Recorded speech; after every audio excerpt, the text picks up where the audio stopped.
नमस्ते दोस्तों, मैं सौरभ शर्मा स्वागत करता हूँ आपका फिर से अपने चैनल में।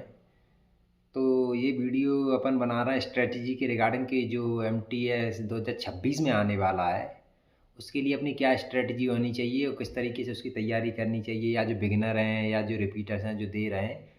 तो इस वीडियो में अपन यही बात करेंगे कि अपनी क्या स्ट्रेटजी रहनी चाहिए स्टार्टिंग से एंड तक कि अपन सिलेक्शन ले पाएँ, ठीक है।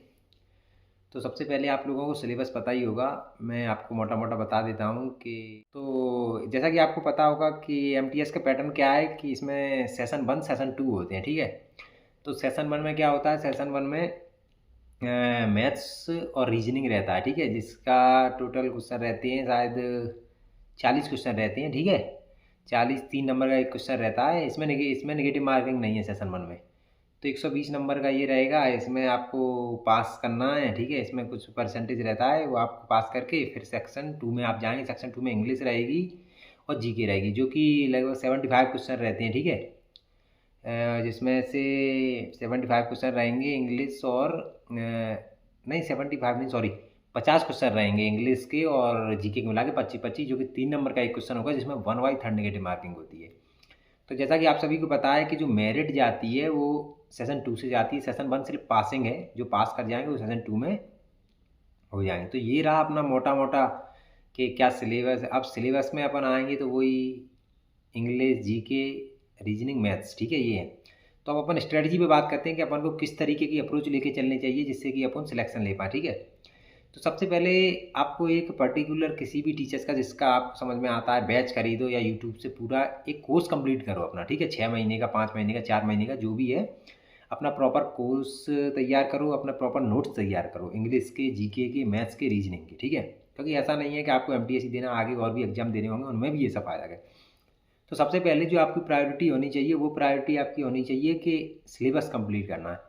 तो जब आप सिलेबस कंप्लीट कर लेते हैं तो ये समझ लीजिए आप रेडी हैं अभी एग्जाम में बैठने के लिए, ठीक है। तो सिलेबस आप किसी भी टीचर से कर सकते हैं, कैरियर बिल या जो भी हुआ, ढेर सारे टीचर है, रानी मैम, मतलब जिससे भी आपको समझ में आता हो। ऐसा नहीं है कि एक ही कोचिंग से, अगर एक ही कोचिंग का समझ में आ रहा है तो एक ही कोचिंग से कर सकते हैं, अलग अलग कोचिंगों से समझ में आ रहा है अलग अलग कोचिंगों से कर सकते हैं।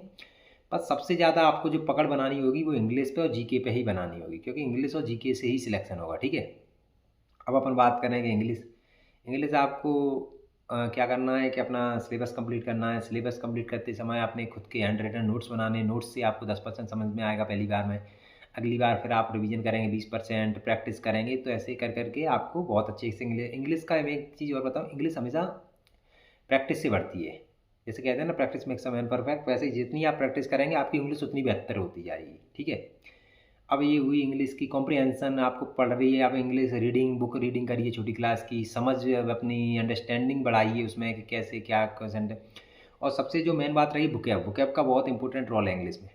तो बुकैब के लिए आपको ब्लैक बुक खरीद सकते हैं, वहाँ से आप सारी बुकैब धीरे धीरे याद कर सकते हैं। Synonyms, antonyms, one word, idioms, phrases, phrasal verb, ये सब आप धीरे धीरे अपना रिवीजन 25-25 पर डे करके, 30-30 पर day, as per your capacity, ठीक है। उसके हिसाब से आपको करना है इंग्लिश, क्योंकि बुकैब एक महत्वपूर्ण रोल निभाती है, बुकैब के बाद ग्रामर।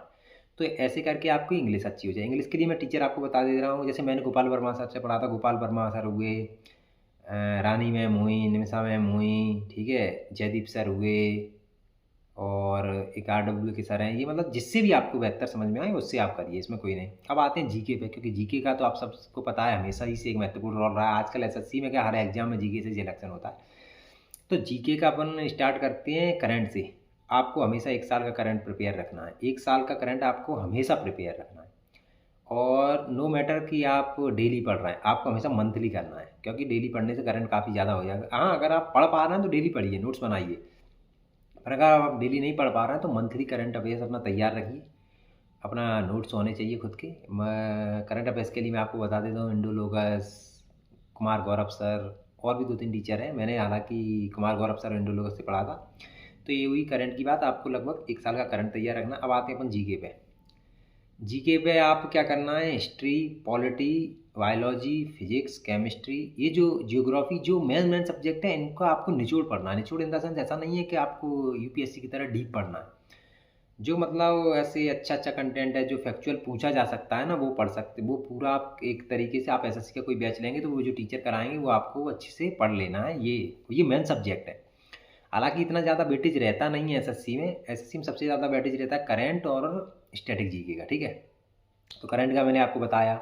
अब ये मैंने ये बता दिया, इसका हिस्ट्री, पॉलिटी, ज्योग्राफी ये भी पढ़ना है, इसको भी अच्छे से करके रखना। लेकिन सबसे महत्वपूर्ण रोल रहेगा स्टैटिक जीके का। स्टैटिक जीके में आपको क्या करना है, स्टैटिक जीके के सारे टॉपिक लिखिए अपनी किताब में, कॉपी में। वो टॉपिक 1 बाय 1 टीचर से करिए। जैसे पहले परमार सर से उन सारे टॉपिकों को करिए। अगर सारे टॉपिक नहीं कर रहे हैं तो जैसे परमार सर से आपने पढ़ा classical dance of India, Parmar sir के नोट्स बनाइए। अब आप पढ़िए वही क्लास किसी भी टीचर से, जैसे नवीन शर्मा सर की डली है या कुमार गौरव। अब ये देखिए कि इन दोनों में कौन से 7 फैक्ट कॉमन फैक्ट है, कौन सा अलग फैक्ट है। जो अलग फैक्ट है वो तुरंत अपनी कॉपी में ऐड करिए, और जो कॉमन है वो तो कॉमन है ही, ठीक है। ऐसे करके आपको स्टैटिक जीके के सारे नोट्स तैयार करने हैं।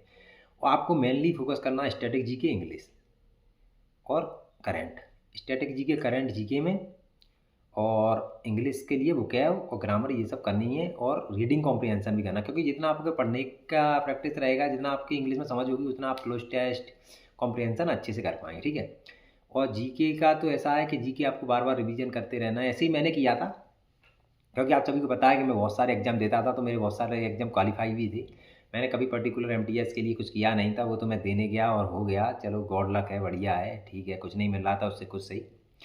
तो ऐसे ही करके आपको अपनी स्ट्रेटजी लेके चलनी होगी। डे 1 से सबसे पहले आपका प्राइमरी फोकस होना चाहिए हाउ टू कंप्लीट सिलेबस, ठीक है। सबसे पहले आपको सिलेबस कंप्लीट करना है। उसके बाद फर्दर आप practice, revision, multiple times of revision करेंगे तो आपका चीज़ें बेहतर होती जाएंगी।